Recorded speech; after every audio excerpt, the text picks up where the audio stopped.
नमस्कार, न्यूज 18 राजस्थान पर स्वागत आप सभी का। मैं हूं आपके साथ हेमंत कुमार। चलिए खबरों की शुरुआत इस वक्त की बड़ी खबर के साथ। कोटा में छात्रा की मौत के मामले को लेकर बड़ी जानकारी सामने आ रही है। आरोपी टीचर का मोबाइल बरामद किया गया है। बड़ी खबर इस वक्त की, पुलिस ने आरोपी टीचर गौरव जैन का मोबाइल बरामद कर लिया है। तालाब में आरोपी का मोबाइल मिला है। हत्या के बाद आरोपी ने इस मोबाइल फोन को तालाब में फेंक दिया था। आरोपी को स्पॉट पर पुलिस लेकर के गई। बाद में गोताखोरों की टीम ने तालाब में तलाशी ली और इस दौरान यहां पर मोबाइल फोन पाया गया। 6 दिन के रिमांड पर हत्यारा आरोपी गौरव जैन है। पुलिस पूछताछ में कई अहम खुलासे हो सकते हैं। लगातार इस पूरे मामले को लेकर जांच जारी है। लंबे समय बाद इसकी गिरफ्तारी हो पाई और अब उसका मोबाइल पुलिस ने तालाब से बरामद किया है। बड़ी खबर है इस वक्त की, किशोरपुरा के तालाब में मोबाइल मिला है। जानकारी के मुताबिक हत्या के बाद आरोपी गौरव जैन ने अपने मोबाइल फोन को तालाब में फेंक दिया था। जब इसकी गिरफ्तारी हुई, पुलिस ने पूछताछ की तो इसने बताया कि तालाब में फेंका गया था। बाद में पुलिस इसे तालाब पर लेकर के गई।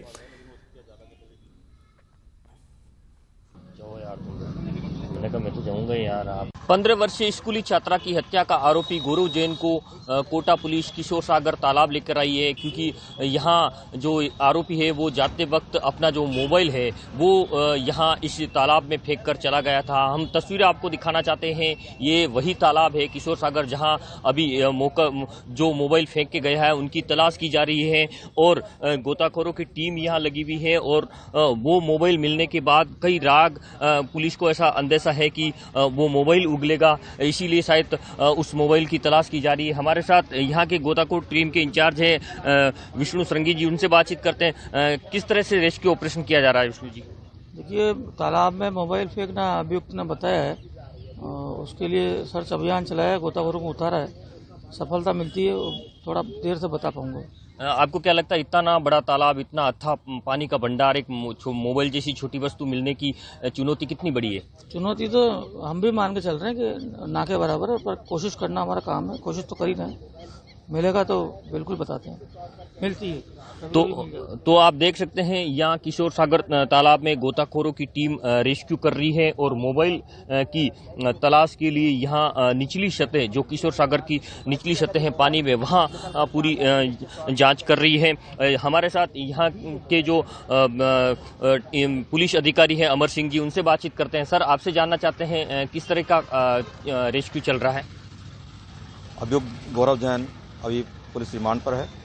रिमांड के दौरान जो उसके द्वारा सूचनाएं दी जा रही हैं उसकी पुष्टि की जा रही है और साक्ष्य संकलन का काम हो रहा है। और इसमें जो मोबाइल है वो अहम है, उसकी बरामदगी के प्रयास हम यहाँ कर रहे हैं। इसके बाद और 6 दिन की रिमांड के दौरान मुख्य क्या क्या होना है सर? अनुसंधान में जो चीज़ें उसने बताई हैं उनके बारे में साक्ष्य संकलन का काम किया जाएगा। तो कुल मिला के ये कहा जा सकता है कि जो 15 वर्षीय छात्रा की हत्या का जो आरोपी है गौरव जैन, उसने जो मोबाइल फेंका है उसकी तलाशी के लिए सर्च ऑपरेशन यहाँ किया जा रहा है। किशोर सागर तालाब के बाहर यहाँ मुख्य जो रास्ता उसको बंद कर दिया गया है। यहाँ पुलिस के जवान मौजूद हैं ताकि अनावश्यक कोई आने जाने वाले लोगों पर यहाँ पूरी तरह से पाबंदी लगाई गई है। और जो आरोपी हैं वो हत्या का आरोपी गौरव जैन की तस्वीरें आप देख सकते हैं। इसको भी यहाँ लाया है और 6 दिन के रिमांड पर जो इसको लिया है, रिमांड के दौरान कहीं राग न केवल ये उगलेगा बल्कि जो मोबाइल है वो मोबाइल मिलने के बाद कई और बड़े चौंकाने वाले खुलासे होंगे। तो इस बार के बजट में किसानों को लेकर के कई घोषणाएं की गई और ये पहली बार है जब कृषि को लेकर के मुख्यमंत्री अशोक गहलोत ने अलग से बजट पेश किया है। इस पर आखिरकार कृषि मंत्री का क्या सोचना है? हमारे साथ हमारे सहयोगी राकेश मौजूद हैं कृषि मंत्री लालचंद कटारिया के साथ। जी राकेश।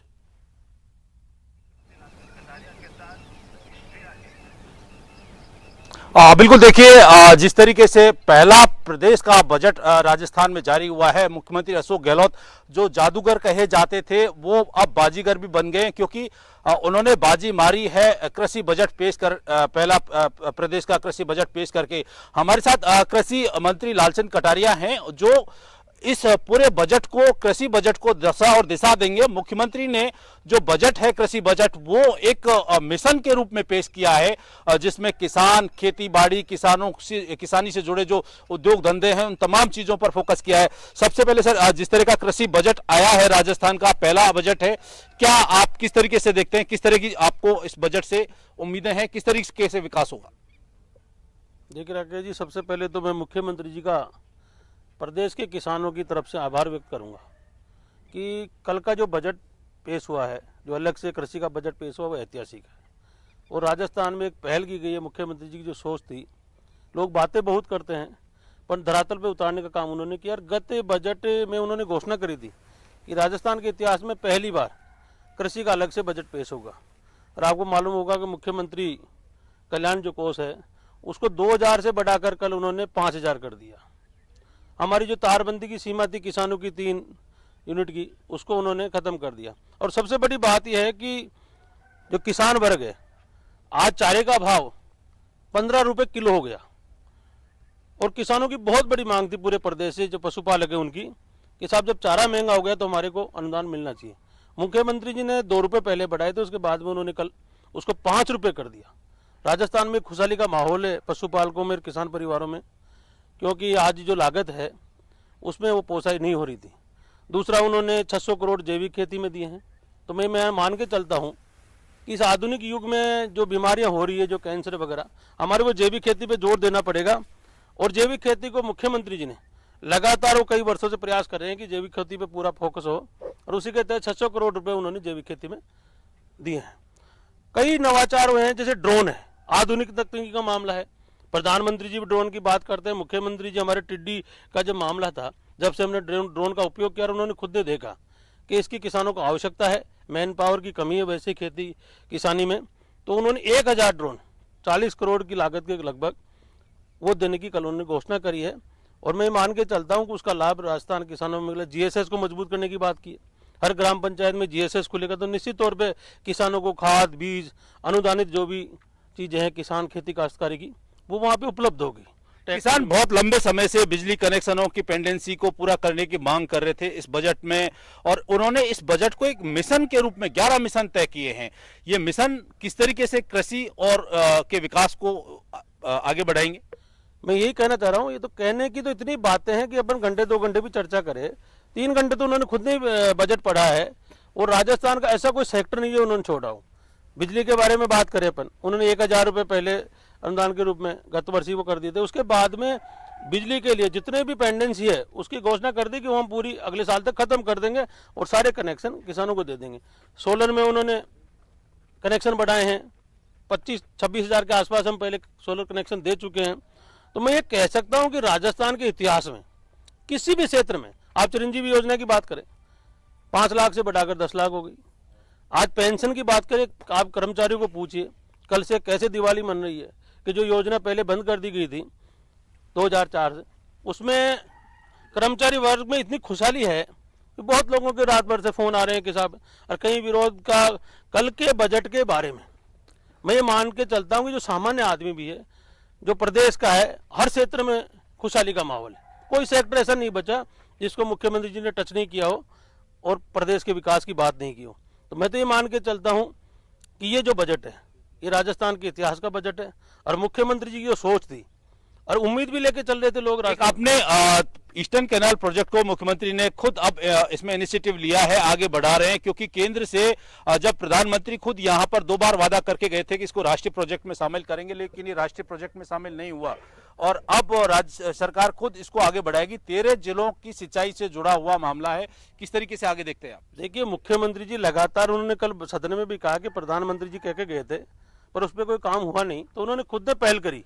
और जो 13 जिले नहीं, पूरे राजस्थान में पानी का प्रबंधन कैसा हो, वो भी उनके दिमाग में एक सोच है कि जब एक नहरों के बारे में, कि जब एक किसान को पानी नहीं मिलेगा तो खेती होगी कहाँ से। तो हर चीज़ की प्राथमिकता है उनके दिमाग में, उस प्राथमिकता के आधार पर वो अपनी सोच के साथ में प्रदेश के खेती किसानी को आगे बढ़ाना चाहते हैं। बात करने के लिए बहुत कुछ है, पर आज GSS पे ट्रैक्टर दिए हैं, कस्टमर हायरिंग सेंटर को मजबूत किया है, तो ऐसी बहुत सी चीज़ें हैं। मतलब कोई कृषि के क्षेत्र का ऐसा सेक्टर नहीं है, कोई मिशन नहीं है, कोई अनुदानित ऐसी कोई चीज़ नहीं है जिसमें मुख्यमंत्री जी ने फोकस नहीं किया हो। विपक्ष कहती है कि ये एक चुनावी बजट है और जिस तरीके की इसमें घोषणाएं की गई हैं, तो किस तरीके से हम इस बजट को लेकर के आगे बढ़ेंगे, लोगों को लाभ मिले। देखो, मैं तो ये राजनीति में ये मानता हूँ कि विपक्ष की भी अपनी एक भूमिका है और वो इसको चुनावी बजट माने कुछ भी माने, पर राजस्थान की जनता जो अशोक गहलोत पे विश्वास करती है वो निश्चित तौर पे इस बात को मान के चल रही है कि जो वादे उन्होंने किए है उसको धरती पे उतारने का काम एक ही व्यक्ति कर सकता है, उसका नाम है अशोक गहलोत। बिल्कुल, यहाँ हमारे साथ कुछ जनप्रतिनिधि हैं, हनुमान शाह हैं। सबसे पहले आप बताइए, जिस तरह का ये बजट है, किस तरीके से आप इसको देखते हैं? आप गांव से, खेती से, किसानी से जुड़े हुए हैं, किस तरीके का? मैं इस बजट को आज देश की 70 साल के इतिहास में पहला बजट देख रहा हूं जो किसानों के लिए पहली बार अलग से बजट पेश किया गया है। किसानों को इतनी सहूलियत दी गई है जिसमें किसान चहुमुखी विकास होगा। किसान की हर बात का ध्यान रखा गया है। जैसे बिजली की पेंडेंसी थी, 10-10 साल में किसानों का नंबर नहीं आता था। आज मुख्यमंत्री जी ने घोषणा की है 2012 से लेके 22 तक 9 साल के जितने भी कनेक्शन पेंडिंग है 22 फरवरी तक के 2 साल के अंदर अंदर कर दिए जाएंगे। तो किसानों को इससे बहुत फायदा मिलेगा। बिजली की किसानों को फायदा मिलेगा। कालवाड़ को कई जिले, तहसील, नए ब्लॉक उनकी घोषणा की गई है। हमारे साथ कालवाड़ के सरपंच हैं त्रिवेंद्र सिंह राजावत। त्रिवेंद्र जी, कालवाड़ को तहसील बनाया गया है, किस तरह की यहाँ पर जरूरत थी, क्या आवश्यकताएं थी और क्या आप महसूस कर रहे हैं? मैं अभी अपने आप को बहुत गौरवान्वित महसूस कर रहा हूँ कि अशोक गहलोत जैसा मुख्यमंत्री जो चहुमुखी प्रतिभा के धनी है, उन्होंने हर वर्ग को ध्यान में रखते हुए इस बजट को पेश किया है। और 42 सालों से जो हमारी लंबित मांग थी, जो कि पूर्व में ये उपतहसील थी, 42 वर्षों से लोगों की जरूरत थी, करीबन 1.5 लाख, 2.25 लाख लोग इससे प्रभावित थे। तो हमें तहसील के रूप में जो सौगात दी है उसके लिए मैं यहाँ के क्षेत्रीय विधायक और कृषि मंत्री लालचंद कटारिया जी और मुख्यमंत्री अशोक गहलोत जी को बारंबार धन्यवाद देना चाहता हूँ। हमारे साथ ओमकार लांबा है, सरपंच संघ के अध्यक्ष हैं। ओमकार जी, जो बजट आया है ग्रामीण विकास, खासतौर पर पंचायती राज ग्रामीण विकास, जो कि राजस्थान की सबसे बड़ी आबादी यहाँ पर निवास करती है। बिल्कुल राकेश, चलिए बहुत बहुत शुक्रिया हमारे साथ जुड़ने के लिए और तमाम बातचीत करने के लिए। और साथ ही साथ कृषि मंत्री का मानना है कि किसानों की आय में भी वृद्धि होगी और किसानों के लिए बजट जो है वो खुशहाली लाने वाला है। फिलहाल वक्त एक छोटे से ब्रेक का, जल्द लौटेंगे।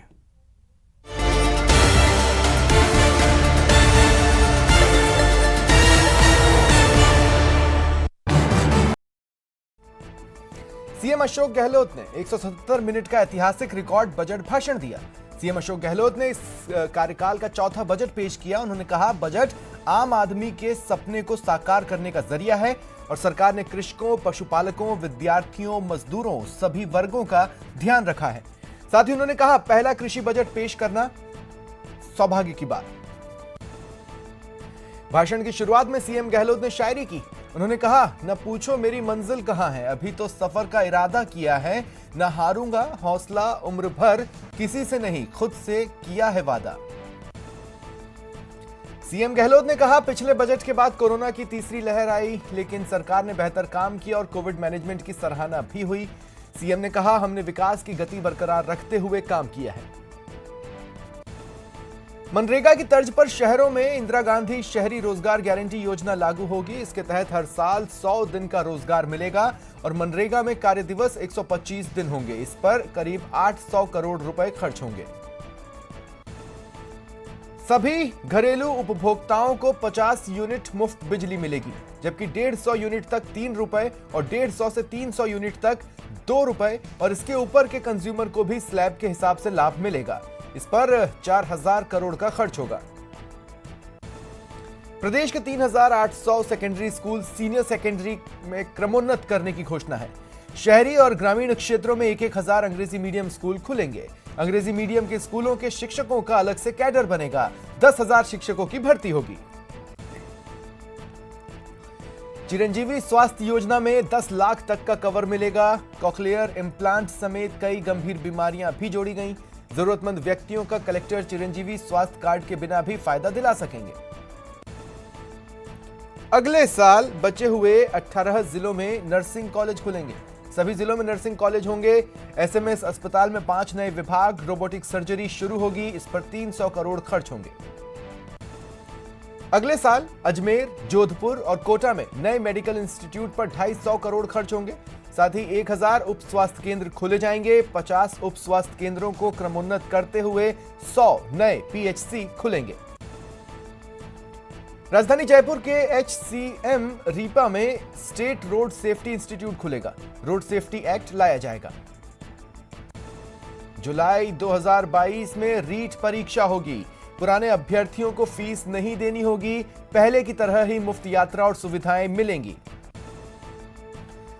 प्रदेश में मुख्यमंत्री वर्क फ्रॉम होम योजना लागू होगी। इसके तहत 20,000 महिलाओं को घर बैठे रोजगार दिया जाएगा। पचपदरा में 383 वर्ग किलोमीटर में पेट्रोकेमिकल इन्वेस्टमेंट रीजन बनेगा। इसके विकास के लिए 1000 करोड़ खर्च होंगे। CISF की तर्ज पर RISF के गठन की घोषणा हुई।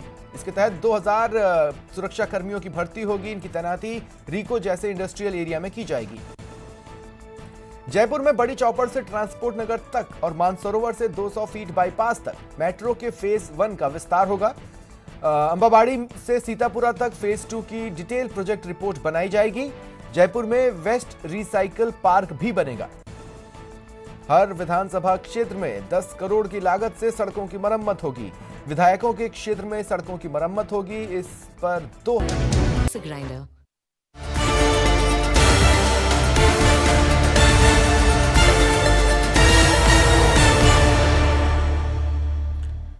तो चलिए ब्रेक के बाद एक बार फिर से आपका स्वागत। और इसी बीच अब बड़ी खबर मिल रही है जालोर से, जहां पर न्यूज़ 18 की खबर का बड़ा असर देखने को मिला है। जालोर से बड़ी जानकारी इस वक्त की। एएनएम के पति को पुलिस ने आखिरकार गिरफ्तार किया। एएनएम का पति मरीजों का अवैध तरीके से इलाज कर रहा था। जान जोखिम में डालकर उप स्वास्थ्य केंद्र पर अवैध तरीके से इलाज करने का यह पूरा मामला। आखिरकार भीनमाल पुलिस ने आरोपी राजवीर सिंह को गिरफ्तार किया है। भारी मात्रा में इसके पास से दवाइयां जब्त की गई हैं। ये बड़ी जानकारी है इस वक्त की। बड़ी खबर अब आपको बता दें, बड़ी और अहम जानकारी इस वक्त की। पुलिस ने आरोपी की गिरफ्तारी कर ली है। भीनमाल से बड़ी जानकारी, जहां पर एएनएम के पति पर यह आरोप है कि एएनएम का पति अवैध तरीके से सब सेंटर पर मरीजों का इलाज करता था, उनकी जान को जोखिम में डालता था। भीनमाल के निम्बावास उप स्वास्थ्य केंद्र का यह पूरा मामला, जहां पर एएनएम का पति इलाज कर रहा था। तो चलिए आगे बढ़ेंगे और झुंझुनू से बड़ी खबर, जहां पर 5 साल की एक बच्ची से मंदिर में छेड़छाड़ का मामला सामने आया है। रानी सती मंदिर का मामला, जहां पर बच्ची के साथ छेड़छाड़ हुई। 5 साल की ये बच्ची, मंदिर में छेड़छाड़ का मामला। कैंटीन के कर्मचारी पर आरोप है कि इसने 5 साल की बच्ची के साथ छेड़छाड़ की। दिल्ली से यह परिवार यहां पर दर्शन करने के लिए आया था और यह बच्ची अपने माता पिता के साथ आई थी। कोतवाली थाने में इसे लेकर के मुकदमा दर्ज करवाया गया। पुलिस ने फिलहाल कैंटीन के कर्मचारी को हिरासत में लिया गया है, उससे पूछताछ की जा रही है। किसी कर्मचारी ने अश्लील हरकत कर ली, जिस पर मैं एएसआई मुलायम सिंह मैं जाब्ते के मौके पर पहुंचा। वहां जाके बच्ची के परिजनों से मिला, जिन्होंने बताया कि साहब 5 साल की बच्ची थी और उसके साथ किसी ने अश्लील हरकत की है, जिस पर परिजनों को हमरा लेके थाने आया। परिजनों ने रिपोर्ट दी है, जिस पर मुकदमा दर्ज हो रहा है। जैसी विधि संगत कार्रवाई होगी की जाएगी। और इसी बीच बड़ी खबर, 5 दिवसीय यूएई के दौरे पर लोकसभा अध्यक्ष ओम बिरला हैं। आपको बता दें कि यूएई में बन रहे मंदिर को देखने के लिए लोकसभा स्पीकर ओम बिरला पहुंचे। राजस्थान के कारीगर यहां पर स्वामी नारायण मंदिर का निर्माण कर रहे हैं। अमीरात के मंदिर में गंगा जमुना सरस्वती का संगम होगा। राजस्थान के मजदूरों से मिलने पहुंचे हैं लोकसभा स्पीकर ओम बिरला। यूएई के 5 दिवसीय दौरे पर ओम बिरला हैं। संयुक्त अरब अमीरात में स्वामी नारायण मंदिर बन रहा है और इस मंदिर में श्रद्धालु गंगा, यमुना और सरस्वती नदियों के संगम का पुण्य लाभ पा सकेंगे। मंदिर के भीतर 3 जलधाराएं बनाई जा रही हैं, जिसमें भारत से ले जाकर के गंगा, यमुना और सरस्वती का पवित्र जल प्रवाहित किया जाएगा। खास बात यह है कि इन धाराओं को राजस्थान के कारीगर ही आकार दे रहे हैं। लोकसभा अध्यक्ष ओम बिरला बुधवार को मंदिर पहुंचे तो इन कारीगरों से भी उन्होंने मुलाकात की है और ये तस्वीरें हम आपको दिखा रहे हैं। यूएई के दौरे की तस्वीरें, 5 दिन के यूएई के दौरे पर लोकसभा अध्यक्ष ओम बिरला, और इस दौरान राजस्थान के मजदूरों से मिलने के लिए पहुंचे हैं। मंदिर निर्माण को लेकर के उनसे जानकारी ली है, किस तरीके से मंदिर का निर्माण किया जा रहा है। बड़ी संख्या में राजस्थान के कारीगर यहां पर काम कर रहे हैं और इस मंदिर को बना रहे हैं। मंदिर निर्माण में गंगा, यमुना और सरस्वती का एक साथ लाभ मिल पाएगा श्रद्धालुओं को। ये बड़ी जानकारी है इस वक्त की। संयुक्त अरब अमीरात में बन रहे स्वामी नारायण मंदिर में श्रद्धालु पहुंच पाएंगे। और इसी बीच जोधपुर से बड़ी जानकारी सामने आ रही है। मामूली सी बात को लेकर के मारपीट हुई है जोधपुर में। बड़ी खबर इस वक्त की, डॉग्स को खाना देना कुछ लोगों को भारी पड़ गया। स्थानीय लोगों ने डॉग फीडर की जमकर पिटाई की है। झगड़े में लोहे की रॉड का भी इस्तेमाल किया गया। तस्वीरें आपकी टीवी स्क्रीन पर है। डॉग फीडर को महिलाओं ने चप्पलों से पीटा है। डॉग फीडर के बर्तन तोड़ दिए। तो मामूली सी बात पर बड़ा विवाद। और इसके बाद देखिए जो हुआ वो आपकी टीवी स्क्रीन पर, किस तरीके से स्थानीय लोगों ने एक डॉग फीडर को पकड़ लिया। वो कुत्तों को यहां पर खाना देने के लिए आया था और इसी दौरान उसके बर्तन तोड़ दिए स्थानीय लोगों ने।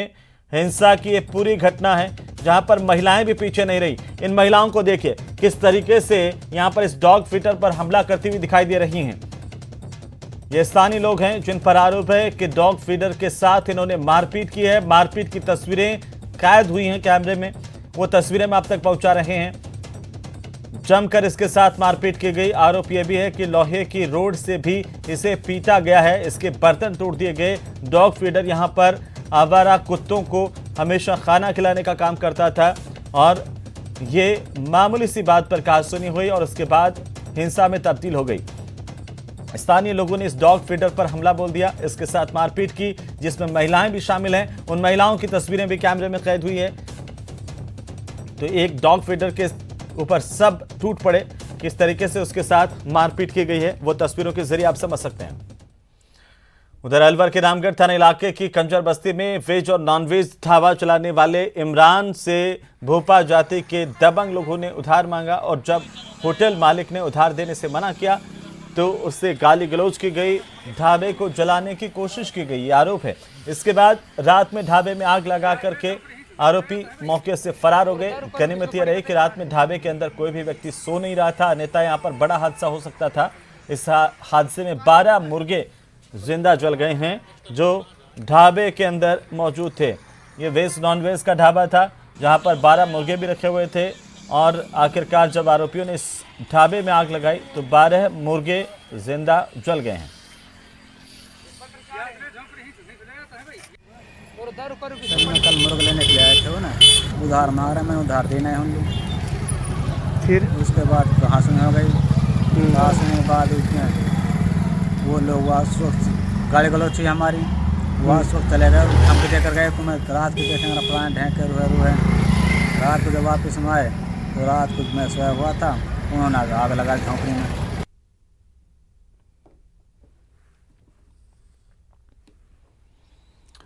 तो चलिए इसी के साथ ही इस बुलेटिन में फिलहाल इतना ही। नमस्कार।